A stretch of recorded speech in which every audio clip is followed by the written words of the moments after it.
தோழனை, என்னுடைய சகோதரியே, நீ ஒரு பாதையிலிருந்து மீண்டு நற்பாதையில் அமைத்ததற்கு பிறகு ஒருபோதும் இந்த மனிதர்களை குறித்து கவலை அடையாதீர்கள். இறைவன் உன்னை பார்க்கக்கூடிய பார்வை சுத்தமான பார்வையாக மாறியதற்கு பிறகு உலகமே உன்னை தவறான பார்வையில் பார்த்தாலும் அதை குறித்து கவலை அடையாமல் நல்ல பாதையில் உங்களுடைய சிந்தனைகளை வைத்துக்கொண்டு தவறிலிருந்து பெற்ற பாடத்தை பெற்றுக்கொண்டு சிறந்த மனிதர்களுடைய பாதையில் உங்களை ஆக்கிக்கொண்டு உங்களுடைய மரணம் வரை அதில் தொடர்ச்சியாக இருந்து கொண்டே இருங்கள்.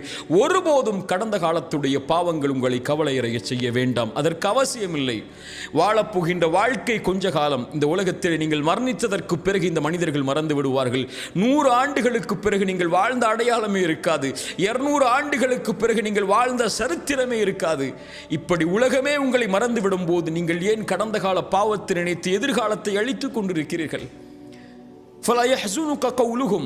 அப்படி மனிதர்கள் உங்களுடைய பாவத்தை நினைவு கூர்ந்து கொண்டே இருந்தால் அவர்களுடைய வார்த்தை உங்களை கவலை அடைய செய்ய வேண்டாம். இறைவன் அறிந்தவன் மறைப்பதையும் வெளிப்படுத்துவதையும்.